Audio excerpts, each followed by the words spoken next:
ब्रह्मर्षि सम्मेलन का आयोजन सीतामढ़ी में किया गया था और जदयू के प्रवक्ता से विधायक डॉक्टर संजीव ने महाभारत का ऐलान कर दिया है।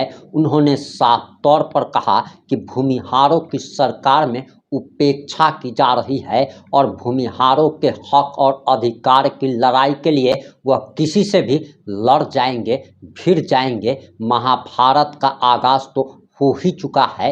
ईडब्ल्यूएस में आरक्षण में उम्र सीमा को लेकर और भी बहुत सारे मुद्दों को लेकर उन्होंने मुखरता के साथ अपनी बातों को रखा और उनके इस बयान के बाद नीतीश सरकार हिल गई है, क्योंकि चुनाव अब नज़दीक आ गया है और भूमिहारों का आक्रोश साफ तौर पर सरकार के प्रति दिखने लगा है।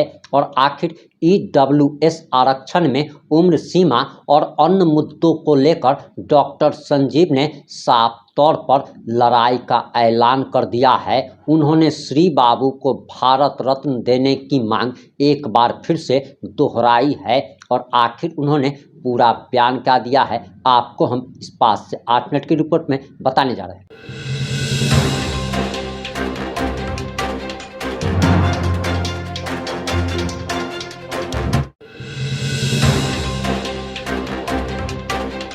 नमस्कार, मैं प्रिंस कुमार सिंह और आप देख रहे हैं पॉजिटिव इंडिया। अगर अभी तक आपने चैनल को सब्सक्राइब नहीं किया है तो खबरों से अपडेट रहने के लिए कृपया चैनल को सब्सक्राइब कर लीजिए और जो लोग ऑलरेडी कर चुके हैं उन तमाम लोग को हृदय धन्यवाद। अब वापस आते हैं अपनी खबर पर और आपको बताते चले कि सीतामढ़ी में ब्रह्मर्षि सम्मेलन का आयोजन किया गया था। इसी के साथ डॉक्टर संजीव के ऐलान के बाद खलबली मच गई है। आप जरा ये बयान सुनिए।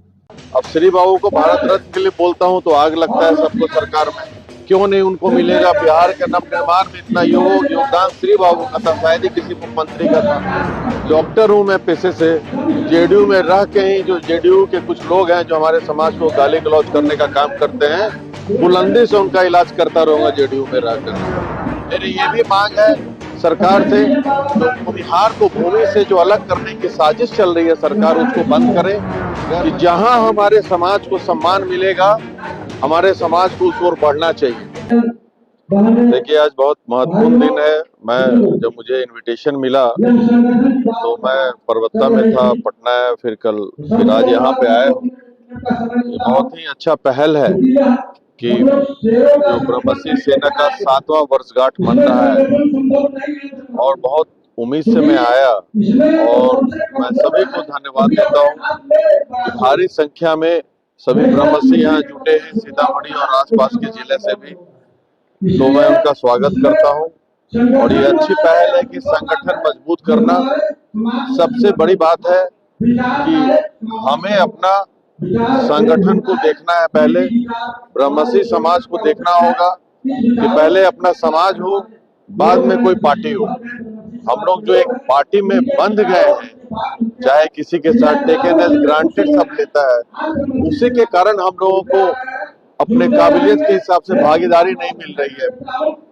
तो ये अच्छी पहल है, सब लोगों का यही सोच भी है और आज आप लोग आए हैं। आपके माध्यम से मैं सभी सीतामढ़ी के लोगों को धन्यवाद देता हूं कि आप लोग एकजुट होइए और आने वाले समय में चुनाव में एकजुटता दिखाइए। अगर काबिल लोग, मजबूत लोग किसी भी दल से आपके जिला में लड़े तो उनको जम करके पहले जिताइए, तभी आपका स्वाभिमान का रक्षा हो सकता है। पटना में आपने ब्रह्मर्षि समाज का सम्मेलन किया, सीतामढ़ी में आया, क्या लग रहा है कितने भूमिहारों को सीतामढ़ी से टिकट मिलेगा या पूरे बिहार से बात की जाए? देखिए ये पूरे बिहार में एक उमंग आ गया हमारे समाज में, क्योंकि मैं उनकी बात रख रहा हूँ। पिछले 5 साल से सदन में मैं रख रहा हूँ। अब श्री बाबू को भारत रत्न देने की मांग है तो वो बहुत दुखद है। ये अब श्री बाबू को भारत रत्न के लिए बोलता हूं तो आग लगता है सबको सरकार में। क्यों नहीं उनको मिलेगा? बिहार के नवनिर्माण में इतना योगदान श्री बाबू का था, शायद ही किसी मुख्यमंत्री का था। लिमिटेड साधन में रह करके बिहार को विकसित किया उस वक्त। ये सब बहुत सारे मुद्दा है। ईडब्ल्यूएस में जो नई सीट बढ़ाया जा रहा है, मतलब उन लोगों का उम्र सीमा नहीं बढ़ाया जा रहा है, ये बहुत दुखद है। नंबर ऑफ अटेम्प्ट्स नहीं बढ़ाया जा रहा रिजर्वेशन की तरह। मेरी ये भी मांग है सरकार से जो भूमिहार को भूमि से जो अलग करने की साजिश चल रही है, सरकार उसको बंद करे। गैर मजरूआ खास जमीन, टोपोलैंड बकास जमीन पे जो रोक लगाए हैं उसको अविलंब खत्म करें, क्योंकि भूमिहार ब्राह्मण जाति जो भूमि से जुड़े हुए हैं हम लोग, और हम लोग अपने समाज के लोगों को ये भी कहने आए हैं जागरूक करने के लिए, आप लोग खेती पे भी विशेष ध्यान दिया जाए और दहेज प्रथा को खत्म किया जाए अपने समाज से। हालांकि किसान हमारे समाज से नहीं, हर समाज से आते हैं, और हमारा समाज का तो एक गुण है, हम लोग अपने लिए नहीं सबके लिए सोचते हैं। तो डेफिनेटली हम लोग कोई डिसीजन लेंगे, हमारा समाज लेगा डिसीजन।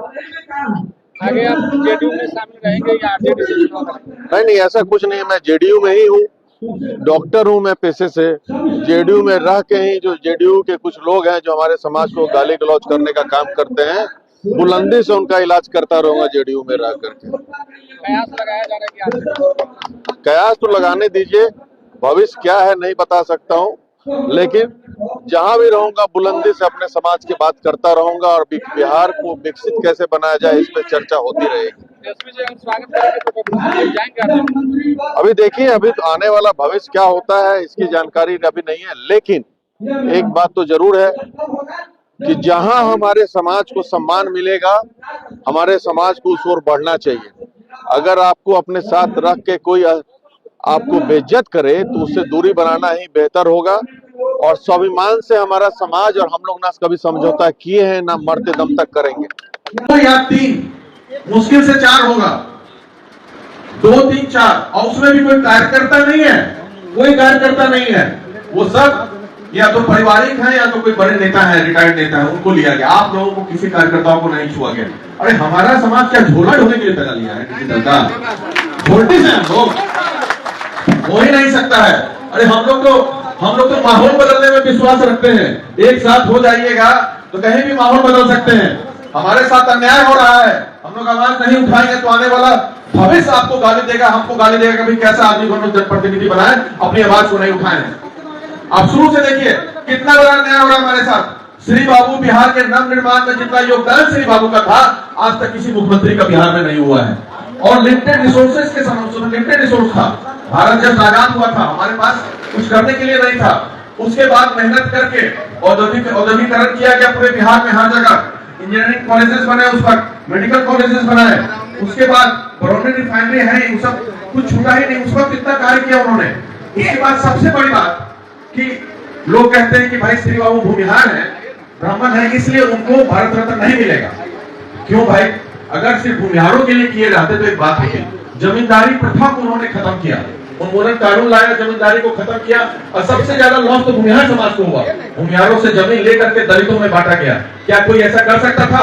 और उनको अब जातिवाद के गठबंधन में बांध दी है आज की सरकार। उसके बाद दलितों को मंदिर में, देवघर मंदिर में प्रवेश शुरू करवाया हो उन्होंने। तो बताइए, वैसे लोगों को बस आप जाति के कारण आप उनको सम्मान नहीं दे रहे। उनको सम्मान मिलना जैसे ब्रह्मसी समाज को सम्मान नहीं मिलना हुआ, ये पूरे बिहार को, एक एक जनता को और हर एक जाति धर्म के लोगों को सम्मान लेने की बात होगी अगर उनको सम्मान दिया जाए। लेकिन नहीं, उनको नहीं देंगे। मैं विधानसभा में क्वेश्चन उठाया, अब प्रस्ताव लाया गैर सरकारी संकल्प के माध्यम से कि भाई आप इनको प्रस्ताव कब भेजेंगे, तो सरकार की तरफ से आवाज आया, वहां से जवाब आया कि नहीं, हम लोग इनके कार्य को एकत्रित कर रहे हैं, आकलन करके जल्द ही प्रस्ताव भेज देंगे। इस बात का 1 साल से ज्यादा हो गया, प्रस्ताव नहीं भेजा गया। क्यों नहीं भेजा गया भाई? जो भी हमारे समाज के नेता हैं, दुर्भाग्य है कि अपने समाज की बात नहीं करते हैं, वहां कुर्सी मिल जाता है, बैठ के मलाई खाने का काम कर रहे हैं। ये दुर्भाग्यपूर्ण है। मैं ही था, मैं माननीय मुख्यमंत्री से जब सरकार बनी तो मैं बोला उनको जाकर के, हमने सर 2005 से आप देख लीजिएगा, जब जब एनडीए की सरकार रही है, 2 मंत्री भाजपा से, 2 जदयू से बनते आ रहे थे। इस बार जब सरकार बनी एनडीए की तो मात्र 2 मंत्री बने, एक भाजपा एक जदयू से। याद होगा आप लोगों को अच्छे से। तो मैं माननीय मुख्यमंत्री थे, हमारे समाज के और भी नेता थे, हमारे दल के बड़े बड़े नेता भूख सब थे। तो मैं बोला कि सर लोगों में आक्रोश है, कम से कम 2-2 मंत्री किसी को भी बना दीजिए, अच्छा रहेगा। लोग कहेंगे क्यों? हमारे ही एक नेता कहते हैं भूमिहार वोट दिया है, भूमिहार वोट दिया, अगली बार ना बनेगा तो मजबूती से आएंगे। बताइए, आप वोट नहीं दिए हैं, किसको वोट दिए हैं? 90% लोग पिछले चुनाव में एनडीए को वोट दिया था, हमारे समाज का दिया था कि नहीं? 90%। और उसके बाद कटौती किया गया। और हमारे ही सवर्ण समाज के कुछ ऐसे भी लोग हैं जिनका 5-5 मिनिस्टर है, और आज के दिन में हमारा 3 है हमारे समाज का। क्यों भाई? वो लोग तो हर दल में है, बुद्धिमान है, हम लोग सिर्फ एक दल में थे तो हमें खामियाजा भुगतना पड़ रहा है। आप समझिए कि क्यों ये धोरण का बात किया जा रहा है।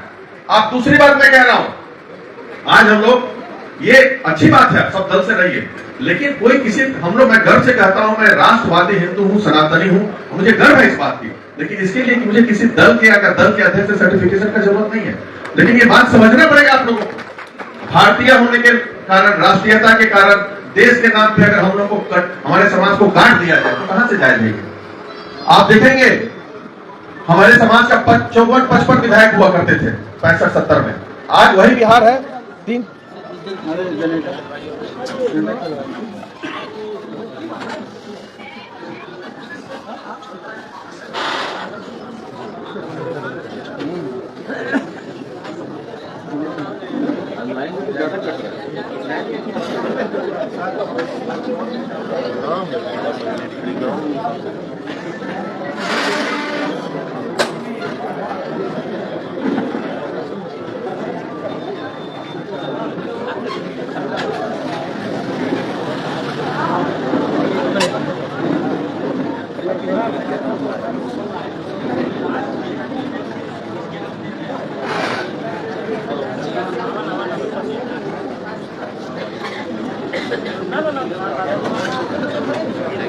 Hello hello hello hello.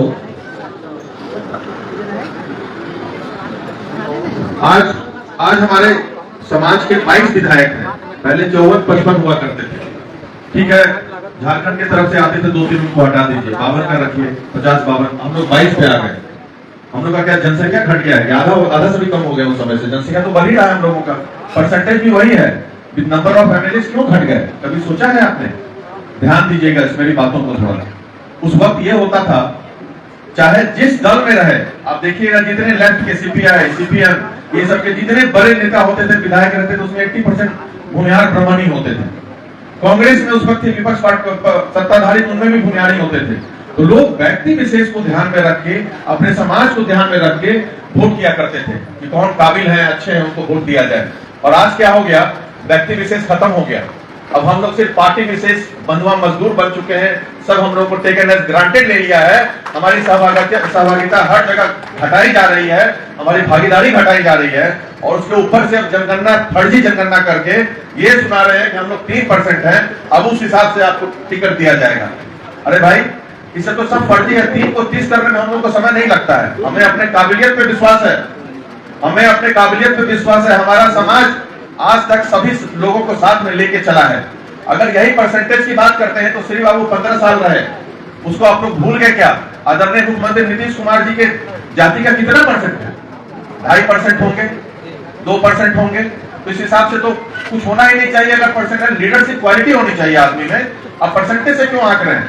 ये सब दबाने की साजिश किया जा रहा है, दुर्भाग्य है ये। उसके बाद 2005 के लगभग आपके समाज के कितने मुखिया थे, इसकी जानकारी है आपको? 850 लगभग मुखिया थे, 825 से 850 मुखिया थे पूरे बिहार में। और आज बिहार में 125 से 150 मुखिया हो गए हैं आपके समाज के। कभी सोचे हैं कैसे गिर गए हम लोग? हमारे समाज के एमपी हुआ करते थे 6-7 लोकसभा में, आज 3 हो गए। इसमें भी थोड़ा ध्यान कीजिएगा। धीरे धीरे चिन्हित करके हमारा जो सीट था उसको हटाया गया, वहां से उम्मीदवार दूसरे समाज का खड़ा करना शुरू कर दिया गया। और साजिश के तहत वही दल कर रहा है जिसके लिए हम लोग जान देने के लिए तैयार हैं। सीतामढ़ी, जहानाबाद, मुजफ्फरपुर, मोतिहारी, वैशाली, ये सब जगह पे अच्छी संख्या हमारी है। मुजफ्फरपुर में 4.5 लाख 5 लाख भूमिहार है। क्या वहां पे कभी भूमिहार समाज को टिकट दिया गया है? इधर से क्यों नहीं दिया जा रहा है? तो ये सब पैर काटने का विचार चल रहा है। लोग सब यही समझते हैं कि भाई आखिर जाएंगे कहां, इनके पास ऑप्शन क्या है? मैं सुना हूं बड़े लीडर्स का बात करते हुए, मेरे सामने करते हैं, सब जिस दल के हैं उसी दल के लोग सब बात करते हैं, आपके भाजपा, जदयू, सब लोगों के बात कि भाई जाएंगे कहां, इन लोगों को ऑप्शन क्या है, कहां जाएंगे? तो जंगल राज को देंगे। आप जंगल राज को मिला लिए तो मंगल राज हो गया 5 साल, और फिर हटा दिए तो जंगल राज हो गया। मतलब मूर्ख सबसे ज्यादा हमारा ही समाज है। जब मन गले लगाए तो मंगल, हट गए तो जंगल। मतलब यही डरा डरा करके राजनीति हम लोग डरने वाले हैं। अरे हम लोग परशुराम के वंशज है, जंगल में भी चले जाएंगे उसको मंगलमय करके हम लोग आने का क्षमता है। हम लोगों तो भगवान परशुराम के औलाद है, इसलिए हम कहते हैं कि हम फौलाद हैं, गर्व से कहते हैं एकदम। मैं आपको यही कहने के लिए आया हूं कि आपको जानकारी होनी चाहिए कि जैसे ये हम लोग ने शुरुआत किया, मैं वहां पे कुछ लोग आए कि स्वाभिमान सम्मेलन होना चाहिए, हमारा कुछ मुद्दा है, सब मिला करके सबसे डिस्कशन करेंगे कि आगे क्या करना है। तो सम्मेलन जब हमने अनाउंस किया, ब्रह्मसी स्वाभिमान सम्मेलन, 2 दिन बाद मुझे नोटिस भिजवाया गया। जानकारी है ना इसका, जान जाइए, हमें नोटिस भिजवाया गया ईओयू का फर्जी केस में। अब फर्जी केस क्या, वो भी हास्यास्पद है कि मुझे किडनैपिंग का केस करवाया गया। हमारे ही सरकार के 2 लोग, और किसका किडनैपिंग, तो विधायक का ही किडनैपिंग था। किसके विधायक का, तो जदयू के विधायक का किडनैपिंग था। अरे भाई, हम डॉक्टर, हम किडनैपर लगते हैं आपको किसी एंगल से? तो उनको पता होना चाहिए कि मैं अभी नीट में जिसको 700 नंबर आता है उसको सेठ जीएस एंड मेडिकल कॉलेज के हॉस्पिटल बॉम्बे में मिलता है। मेरा भारत में 154 रैंक था पूरे भारत में मेडिकल में, तो मैं वहां से एमबीबीएस किया हूं। उसके बाद पिताजी राजनीति में थे, लगातार समाज सेवा कर रहा हूं, फिर उनके साथ मैं भी राजनीति में आ गया और मुझ पे किडनैपिंग केस करवाए, तो ये कहां से जायज है? और 1.5 साल बाद नोटिस उल्टा, मैं कोर्ट से नोटिस दिलवाया कि भाई ना विधायक का किडनैपिंग हुआ ही नहीं है, सब एफिडेविट करके दिए हैं, तो किडनैपिंग लिखा है। जदयू के विधायक का किडनैपिंग किया, वो भी जदयू के विधायक ने एफआईआर किया। हास्यास्पद है। और ये हरलाखी का एमएलए है कोई कुशवाहा, वो एफआईआर किया, जिसका किडनैपिंग उसका बाल बच्चा केस करेगा कि तुम करेगा। और मैं आपसे आग्रह कर रहा हूं, आप लोग के जितने रिश्तेदार होंगे, ऐसे लोगों का उपाय करना बहुत जरूरी है। उन लोग मुझ पे केस करवाया गया, वो फर्जी, हम आएंगे, आप सबको बुलाएंगे, हम लाठी आएंगे, आपके आशीर्वाद से आप लाठी आएंगे और वहां पे आएंगे, हम लोग सभा भी करेंगे। तो उसके बाद केस करवा के फर्जी तरीके से फंसाने के लिए अब बोला गया कि आप सम्मेलन क्यों कर रहे हैं सरकार के विरोध में, आपको सरकार फिर अंदर कर देगा। बोले भाई, कृष्ण भगवान भी, वासुदेव जी भी अंदर ही रहे, तो उससे कुछ फर्क नहीं पड़ता है। अंदर करना आप लोग सरकार में कर दीजिए, सरकार आपकी कुछ भी कर सकते हैं। और सरकार में रह करके वो बोले कि आप मत बोलिए। बोले क्या नहीं बोले? हमारे यहाँ का पुल 3 बार गिरा वानी सुल्तानगंज, जानते हैं कि नहीं? भ्रष्टाचार का भेंट चढ़ गया। तो मैं बोला कि जिस प्रधान सचिव को आप जांच के लिए दे रहे हैं मुख्यमंत्री जी, सबसे बड़ा भ्रष्टाचारी तो वही है। सुने होंगे आप, 3 साल पहले की बात है, तुरंत मुझे कॉल आ गया वहां से, आप ऐसा क्यों बोले? हम बोले सर, विधायक को आपके रबर स्टैंप समझे क्या? मुंह में टेप लगा करके हम रहे यहाँ पे, सच्चाई भी नहीं बोले हम। इतनी बात हुई। उसके बाद हुआ कि भाई मीडिया वाला पूछा शराबबंदी पे क्या कहेंगे? मैं बोला शराबबंदी तो है ही नहीं भाई, शराबबंदी है क्या? आप ही लोग बताइए। कहीं शराबबंदी है बिहार में? ये फर्जी बंदी, नौटंकीबाजी है ये। और उसके बाद और बिहार बर्बाद हो गया। मैं बोला मुख्यमंत्री जी को बड़े सभा में, सर ये उड़ता पंजाब की तरह उड़ता बिहार बन गया है पूरा। सभा में बोला विधायक के बैठक में, जितना सूखा नशा, ब्राउन शुगर, अफीम, ये सब का सेवन अब बिहार में होने लगा, उतना पहले कभी नहीं हुआ था। पूरा युवा बर्बाद हो गया हमारे समाज की। और मैं लगातार बोलते आया हूं कि भाई इस पे मत आइए आप लोग। नाटक है शराबबंदी का। एक दरोगा का फिक्स इनकम हो गया 5 लाख 10 लाख महीने का फिक्स आ रहा है पूरे बिहार में। हमारे यहाँ पसराहा थाना है तो एनएच पे है, तो उसका दरोगा कमाता था पहले 1 करोड़ महीने का, 1 करोड़ महीने का उसका इनकम था। तो बताइए कि मतलब लूटबाजी हो गया, क्राइम क्यों बढ़ रहा है? जंगल राज नहीं है, खुलेआम इतना क्राइम तो मैं नहीं देखा था जितना हो रहा है। पेट्रोल पंप डकैती सब तो बंद हो गया था एकदम।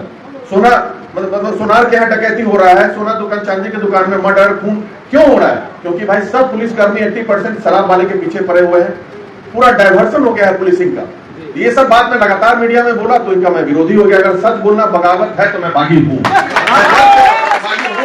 आगे भी बोलूंगा। मैं अपने समाज का मान रखा कि वहां पे स्वामी सहजानंद सरस्वती भारत के सबसे बड़े किसान नेता थे, बिहार के ही नहीं भारत के, सब लोग जानिए। उनके नाम पे बिहटा में एयरपोर्ट बनना चाहिए, अंतरराष्ट्रीय एयरपोर्ट जो बन रहा है, उस पर भी हो गया भाई आप क्यों डिमांड रख रहे हैं? और हद तो हद है। एक भी दुर्भाग्य से हमारे समाज के जितने एमएलए हैं वहां बैठे हुए हैं, मैं तो चाहता हूं कि मैक्सिमम एमएलए जाए, लेकिन दुर्भाग्य है कि कोई भी मेरे पास नहीं आया कि आप अच्छा मांग किए हैं। बल्कि जितने सीपीआई सीपीएम के थे वो आके कह रहे थे कि नहीं वो गरीब के नेता थे, हम सरप्राइज है कि आपने ये मांग रखा। वो एक्चुअल में स्वामी सहजानंद सरस्वती जी गरीब के ही थे, किसान के ही नेता थे। सब लोग मुझे धन्यवाद दिए। यही सब प्रस्ताव है मेरा। ईडब्ल्यूएस में बाकी रिजर्वेशन की तरह आप उम्र सीमा में छूट दें, चौथा हमारा ये मांग है। उसके बाद नंबर ऑफ अटेम्प्ट में छूट दें। अति पिछड़ा के लिए हर जगह छात्रावास आप दिए हैं, और अब ईडब्ल्यूएस के लिए भी हर जिला में छात्रावास बनाइए। कहाँ गलत है ये हमारा मांग? अगर गलत है तो बताइए। हमारे समाज में भी गरीब लोग हैं, उनका कौन देखेगा हम लोग नहीं बोलेंगे तो। उसके बाद में हमारा एक और मांग है, मैं बोला कि महारानी बेतिया राज की थी जानकी कुंवर जी, उनके नाम पे था 15,000 एकड़ जमीन सरकार उनसे लिए, 15,000 एकड़। और जो वहां हॉस्पिटल था पहले सदर हॉस्पिटल, उनका नाम था महारानी जानकी कुंवर हॉस्पिटल। और जब वहां मेडिकल कॉलेज बना तो महारानी जानकी कुंवर का नाम हटा दिया गया। अब हो गया सिर्फ Bettiah medical, government medical college Bettiah. कि कहां से जस्टिफाइबल है, किस तरीके से जस्टिफाइबल है बताइए? भाई हमारे समाज के लोग इतना दान पुण्य कर रहे हैं, आप उनका नाम से वंचित कर दिए। इसलिए वंचित कर रहे हैं कि चूंकि क्या कारण, भूमिहार ब्राह्मण थी इसलिए नाम से वंचित हो गया। मतलब क्या? यही सब मैं आवाज उठा रहा हूं तो मैं बागी हूं। तो मैं यही कहना चाहता हूं सरकार को, दरिया अब तेरी खैर नहीं, बूंदों ने बगावत कर ली है। दरिया अब तेरी खैर नहीं, बूंदों ने बगावत कर ली है। नादान न समझ बुजदिल इनको लहरों ने बगावत कर ली है। हम परवाने हैं मौसमा, मरने का किसको खौफ यहाँ। रे तलवार तुझे झुकना होगा, गर्दन ने बगावत कर ली है। तो हम लोग जो है अब दबने वाले नहीं हैं, ये मान के चलिए आप लोग। मैं आपके यहाँ के एक विधायक की बात करता हूं। बड़ा खराब लगा मुझे जब एक आईएएस का जाकर के पैर छूता है। अरे ऐसे लोग जीत के जाएंगे, पूरा विधायिका का खत्म कर देंगे एकदम। जाके जहां जाए पैर छूले, पतित आदमी है भैया। विधायक सबसे बड़ा, मैं बोला कि प्रोटोकॉल में चीफ सेक्रेटरी से ऊपर विधायक होता है, डीजीपी से ऊपर विधायक होता है। पीपी साहब बात है ना, ये आप तो जानते हैं, आप तो सीनियर पोस्ट है। और कोई विधायक जाकर के काम के लिए, पैसे कमाने के लिए, दलाली के लिए, ट्रांसफर के लिए, बेकारी के लिए जाकर के किसी का पैर छुए तो उस आदमी से रिश्ता ही खत्म कर लिया। मैं बोला कि नहीं, आप बात करने लायक नहीं है। इस हद तक चमचाई करना है, झोला टांग के घूमना है पैसा कमाने के लिए, धर्म ईमान को बेचना है, तो ऐसा विधायक से अच्छा नहीं हो तो वो ज्यादा अच्छा है। स्वाभिमान से समझौता अगर चोरी चपाने के लिए कोई कर ले तो उससे अच्छा है व्यर्थ, उससे अच्छा जीवन ही व्यर्थ है। इससे अच्छा सुसाइड कर लीजिए, वो ज्यादा अच्छा है। लेकिन स्वाभिमान से समझौता करना उचित नहीं है। विशेष आप लोग जो यहाँ पे आए हैं इतनी संख्या में, बहुत अच्छा लगा मुझे। अब उसके बाद अभी मैं जाऊंगा पुनारा धाम में मां सीता देवी का से आशीर्वाद लूंगा और फिर मैं कोशिश करूंगा कि आऊंगा। और आप लोग निश्चित रहे, कुछ लोग बोलते हैं कि पर्वता ठीक रहेगा ना, पर्वता शेर की तरह गरजेगा, आप लोग एकदम निश्चित रहेंगे। वहां पे आप लोग आइएगा, आप लोगों से आग्रह है, आप लोग का आशीर्वाद चाहिए। आप लोग हमारी शक्ति हैं और आप लोगों की शक्ति के कारण ही इतना बुलंदी से मैं हर जगह अपनी बातों को रखता हूँ। और पर्वता में आपका स्वागत है, आप आइएगा। अलग माहौल है पर्वता का। पर्वता में इस बार अभूतपूर्व वोट से जीत होगा। पर्वता की जनता चुनाव लड़ेगी और पूरी तैयारी में है वहां पे। और आप तो सुने ही है, सब दल वाले कैंडिडेट खोज रहे हैं कि कौन लड़ेगा वहां से। अभी खोजने दीजिए, चुनाव में इतिहास है, पिताजी 5 बार वहां से जीते हैं। और पिताजी का आप लोगों से बहुत लगाव भी था। कांटी में पोस्टेड थे, हम प्रभात तारा में पढ़ते थे जब छोटे थे। वहाँ बहुत भव्य मंदिर भी बनवाए हैं, वहाँ माँ काली का कांटी में ही आप लोग जाते हुए तो देखते होंगे। छपरा में हाँ, तो बहुत भव्य मंदिर है और वहाँ पे हम लोग का बचपन गुजरा है।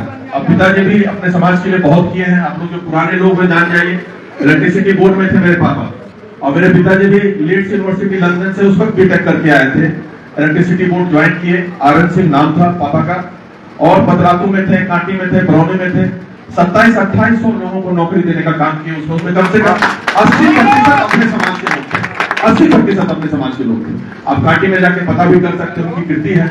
तो वही तक मेरे में वो भी स्वाभिमान से कभी समझौता नहीं किया, वो भी नहीं किया। बहुत लड़ाई झगड़ा हुआ, इससे कोई फर्क नहीं पड़ता है। आने वाला चुनाव है, बस एक आग्रह आप लोगों से है, सोच समझ के वोट कीजिएगा। एकदम जहां मजबूत हो, अपने समाज के प्रत्याशी हो, उनको जरूर प्रायोरिटी दिया जाए, चाहे जिस दल से, जो दलाली प्रकारी नहीं करे, वैसे लोगों को एकदम जबरदस्त तरीके से उनको मदद कीजिए। मैं भी होगा तो उस बीच में आऊंगा आपसे मिलने के लिए, और आपका भी मेरे घर पे स्वागत है। इसी के साथ वाणी को विराम देने से पहले मैं कहता हूँ, मेरे साथ आप लोग भी बोले जय परशुराम, जय परशुराम, जय परशुराम, जय परशुराम, जय परशुराम, जय परशुराम। हर हर महादेव, हर हर महादेव, हर हर महादेव, हर हर महादेव, हर महादेव, हर हर महादेव। जय भूमिया, जय भूमिया, जय भूमिया, जय भूमिया, जय भूमिया, जय भूमिया।